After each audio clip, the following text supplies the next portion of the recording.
buddy. Okay, before we get started, I'm going to tell you some stuff. Tell you what I'm going to tell you, then I'm going to tell you that I'll tell you what I told you. Having been a teacher, you know, it's 3 times as a charm. But what we're going to do is we'll tell a little bit about the bird, and then with my colleagues here from the Wildlife Center, we're going to turn our attention away from you, get the bird out, get him ready to go, and then we'll get everybody situated so you can get plenty of pictures, so don't feel like you need to crowd us right now. And we'll get everybody their pictures, because when we get him out, we've got to hold him a little bit just to let his eyes adjust. He's in here in the dark, has been in the car, so we don't, you know, it's like you walk into a bright room and or out in the sunshine after having been indoors, it blinds you. And so we need to give him a few minutes to adjust. And then what we will do is we'll get everybody situated in 2 lines here, and we'll toss him up in the optimistic intention that he's going to go that way and not that way halfway across the lake. But if any of you all are really extraordinary swimmers, you might want to stand on that side just to give him something to perch on while he's in the water there. So we may as well just kind of get going right here.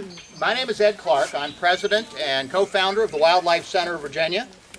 And Brittany and Estefania from Colombia are here. They're students at the Wildlife Center, a veterinary student, rehab intern, and we are here bringing your bird back, Gloucester County. This is an adult bald eagle. That was found and brought into us on March 31st. The bird was found unable to fly, was picked up by a local wildlife rehabilitator. Cindy, where are you? Oh, Bruce picked him up. Oh, there you go. And brought in, checked out by a local rehabilitator and local veterinarian. No fractures or serious injuries were found that were obvious that needed emergency intervention. The bird was then transported to the Wildlife Center by a stalwart volunteer. Yay! Not only volunteered to bring the bird, made this lovely cage cover. Wow! So, I tell you what, some of our supporters are in for a penny and in for a pound. But the bird came in, arrived on a Sunday night, and was examined by our on-call veterinarian. We have 4 veterinarians on staff, and one of them is on call 24/7. So at any time, if there is a true wildlife emergency, we are able to respond to that scenario. The bird was brought in, examined. It was confirmed that there were no apparent fractures, no apparent open wounds, but the bird being depressed, the bird having obvious neurologic signs. The first thing we always look for is some type of an intoxication. Now, the time of the year, at the end of March, is a little before planting season has started in earnest. So in that case, we were pretty sure that we might be dealing with a lead toxicosis. So we do have the machines in our laboratory at the Wildlife Center of Virginia to draw a small sample of blood and test the blood for the presence of lead, which is a very, very toxic material. And we have discovered in recent years a problem that's existed for hundreds of years, and yet has only in the last 25 or 30 years really been identified and proven, and that is that even tiny, tiny shards of lead that are ingested by birds in particular, but theoretically by any animal, can cause them to be poisoned to the point of death, and certainly even at sublethal levels causes severe injury to organs, nervous system, and they can be killed by secondary problems then, being hit by cars because they can't hunt and they have to eat roadkill, and there's just all sorts of complications there. And that's an issue on which we're working. As a lifelong gun enthusiast, shooter, hunter, grew up hunting, which is why the Wildlife Center was started, because of my love of wildlife from that root. Those were the ways that I learned to interact with nature, and of course it's gone to the dark side now. I've made it my life's work. But the fact is that we can deal with these issues by simply educating hunters, not to leave animals in the field that contain lead shot or bullet fragments, or if they're going to field dress a deer, bury the entrails, cover them with brush so that birds like eagles can't see them, can't get to them. That will cure 95% of this problem without causing anybody to be inconvenienced at all. So be that as it may, another issue. But we got the bird in, began a process called chelation, which is using a calcium-based drug, if you will, that is fed to the bird, and it causes the lead to bind to the drug and pass out of the bird's system. So it essentially draws the lead out of the bird's blood. That produced a very positive effect. Within a couple of days, the bird recovered to the point that it was able to go outside. Now, time is truly of the essence. Had everybody not acted quickly, had they not gone to the field to recover the bird, had the rehabilitator and veterinarian not immediately decided that it had to come to the wildlife center, this would be a dead bird. And there's just no two ways about it. Their swift action saved this bird's life by getting it to us so that we could begin treatment. It's an adult bald eagle, so when people want to know how old is it, it's more than 5 years old. That's what we can tell you. We can't tell you how much older than 5 years old. I actually have not had my hands on this bird yet, nor its feet on me, so we'll try to at least show you half of that. And maybe we'll be able to tell by looking at its feet whether it's young or old, but probably not. The bird, having come from here in Gloucester County earlier this year, we're bringing it back because it's an appropriate thing to do. If it has a nesting territory here, it's too late in the year for this bird to nest, of course, but it still needs to be here. And if it wants to go someplace else, it'll be someplace else before we get back to the Wildlife Center. Now, a little bit of background about the Wildlife Center while we're still waiting for any stragglers to come in. For those of you who are not familiar with the Wildlife Center, and I know that's very few of you, we are a teaching and research hospital. And by that I mean that we are a wildlife hospital. We treat about 3,000 wild animals every year, and they represent anywhere from 150 to 200 species a year. And we are also a teaching facility. So in caring for the animals, that's important work, but that's not our most important work in the bigger sense of things. Our mission is not fixing broken eagles or other broken wildlife. Our mission is teaching the world to care about and care for wildlife and the environment. So we are all about teaching. One of the ways we teach public policy makers about wildlife issues is by documenting what happens to our patients. So when we go testify at a hearing or before one of the legislative bodies, we're not talking about our philosophy. We're talking about our observations. We're talking about our research. We're talking about stuff we can prove. And believe me, we have great credibility when we raise issues about wildlife health, environmental health, and in fact, in many cases, what is affecting wildlife also affects people. Now, we're not your tax dollars at work. We are a nonprofit organization. We started almost 31 years ago. Grown. No wonder I'm tired.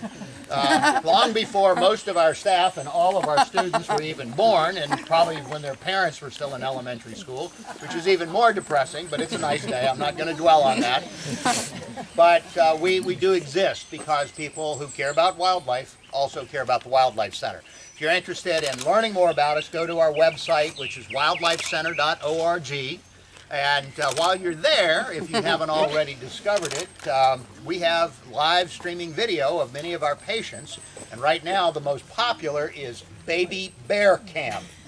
So the umbrella that was presented to me a little earlier with all the bears hanging from it, when I made the comment the other day, holy smokes, it's holy smokies, actually, to be completely punnish about it. Holy smokies, it's raining black bears. Well, we have 15 in right now, and they are continuing to come in every few days. It's cub season. We've got a new partnership with the Department of Game and Inland Fisheries, so we are now the only facility in Virginia caring for orphaned and injured black bears. So anytime they find one, it shows up at our door, and you know, the first half dozen or so were cute, and they're starting to, well, they're still cute, but let's say the initial charm is gone. They're pretty labor-intensive critters. If you've ever seen the kind of low-tech video game called Bop-A-Mole, where you push one down over here and another one pops up over here. Trying to put baby bears in a box is like trying to put a bunch of clowns in a clown car. You know, they just keep coming out in all directions. So, anyway, what we're going to do with this bird we're going to get him out. Has he got any bumpers or anything on? No. Okay, so he's ready to go as soon as we get him out. All right, what we're going to do is we'll get him out. We'll get him under control, I hope. And we'll try to do that without demonstrating that indeed I'm a red-blooded American. And I know before it comes up, somebody is going to make a comment about don't let him kiss you or some equally sarcastic, snide, cruel comment like that. Because a couple of years ago, I was by myself, did not have assistance, and got a bird out, and this was a huge female eagle. Probably the biggest one, almost 15 pounds, which is a really, really big eagle, young bird. But she was mean as a snake. And I'm busy trying to get her feet under control because their feet are as big as my hand and have 500 pounds of pressure per square inch.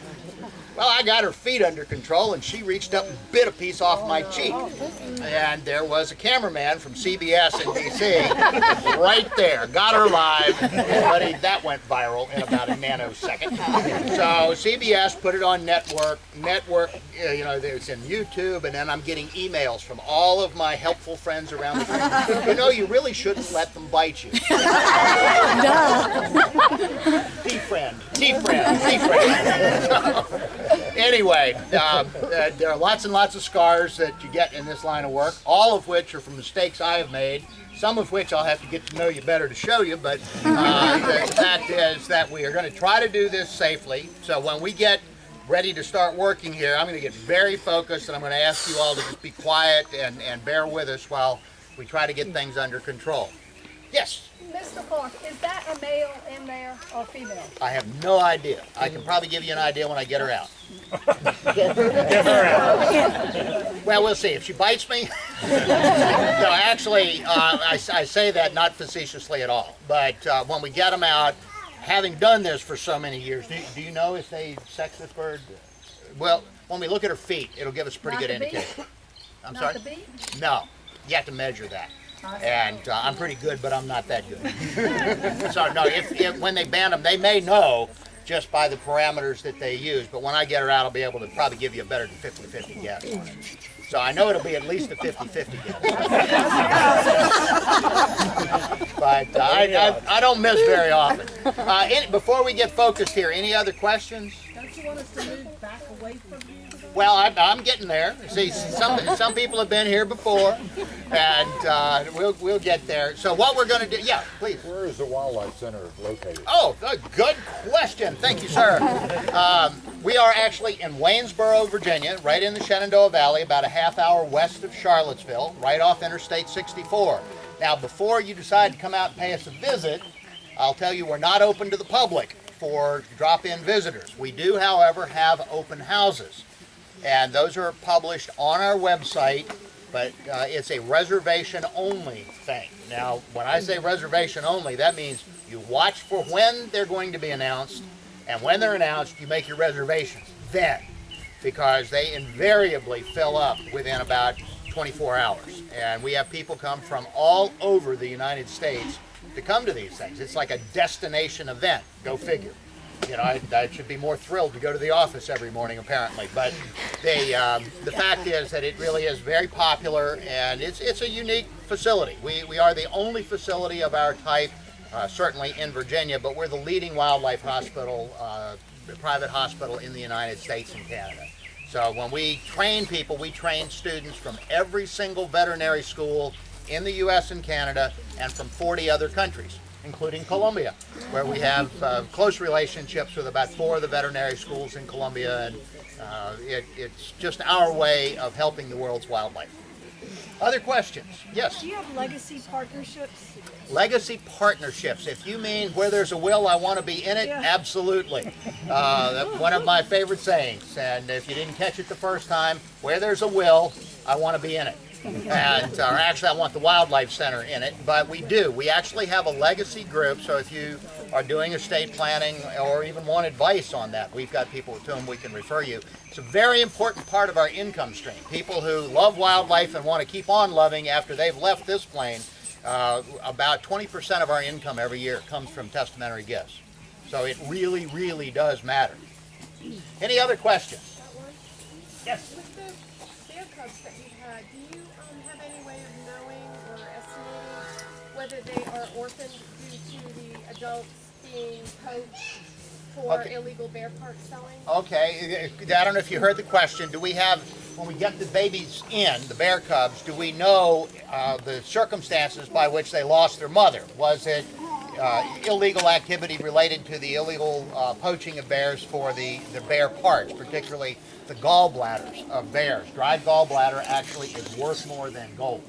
And in Shenandoah National Park and across Virginia, they are losing an estimated 300 bears a year to illegal activity. In most cases, it's not that, we don't think, but in some cases, we don't know. It could be. With the 3 we got in the other day, the mother had been killed by a car. In some cases, we got one from Botetourt County that had an old fracture, a broken leg. Probably one of 3 or one of 2 cubs was injured somehow. We don't know how. Could have been hit by a car, could have fallen out of a tree, and yet couldn't keep up with its mother. And when the mother goes with the babies, it's keep up or good luck. And that's nature's way.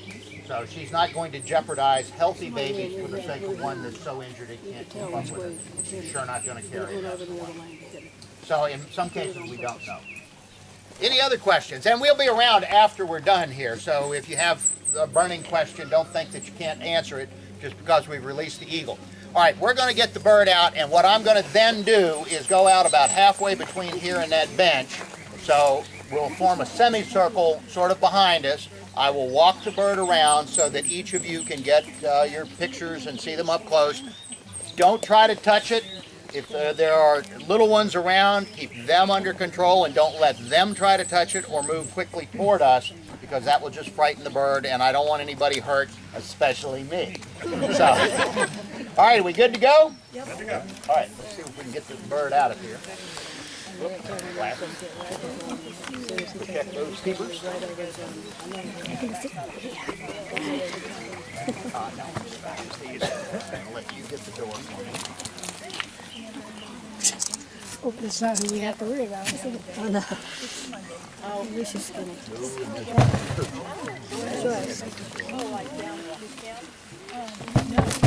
Oh, it's fighting. Oh, wow. This is a male.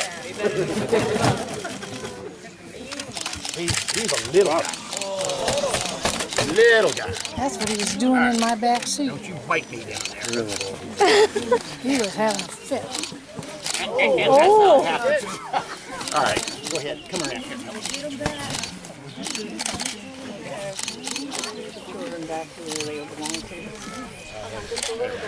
Got it. Don't you bite me. Don't you even think about biting me. Yeah, this is a really small eagle, so we're certain he's the male. All right, now let's walk out here and form up. That's good. Don't you bite me. Hey, good to see you. All right. Yeah, I was like, you're backing up off. Okay, now I'm going to need you all to come behind me, not in front of me, because he won't fly over your head.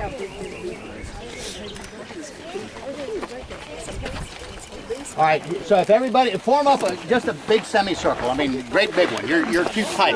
About 2 people deep, big horseshoe. I'll be sure everybody gets a good view. All right, I'm going to start over here and walk around so everybody can see him up close. He is banded. Not off the top of my head. Don't you bite. It does not appear he has a research band.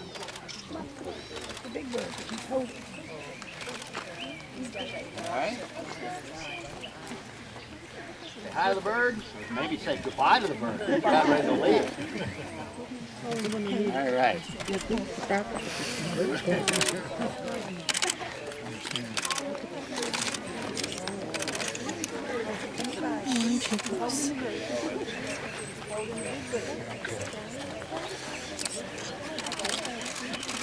He's being remarkably calm about all of this. Hopefully he won't bite either one of us. So close. You got a picture of the top of my head. I can't see much. She's only 97. Oh, well, she's a spring chicken.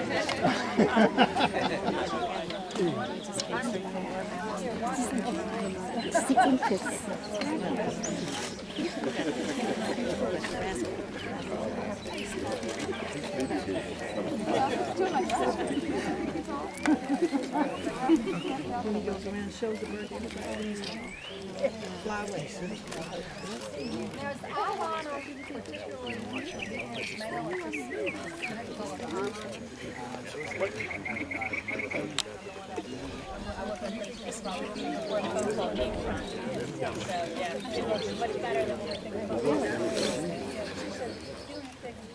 No, it's basically the size of a certain body proportion. Performance. About 75%. No blood work on this one.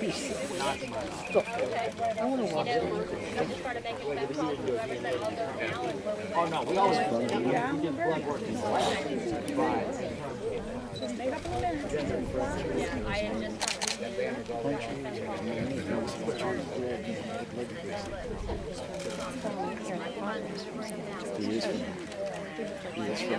He is from here.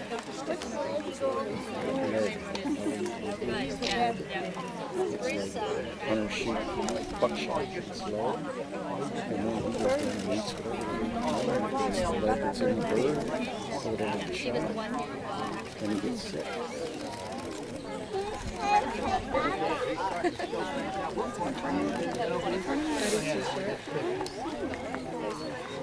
In a minute, he's gonna fly. All right. Now we're going to open up this end of the... We're going to aspire to launch him over the volleyball net and hope he doesn't fly low and into it. And the wind is at my back, so I'm going to start this off in a hurry. Everybody get ready. I'm going to count it down. Now, I will tell you, they make fun of me for the eagle kick. I throw one leg out so that I don't fall over when I launch the bird. If you put the pictures on Facebook, please have the decency to Photoshop my fat belly. All right, on the count of 3. Everybody ready? What? Oh. 1, 2,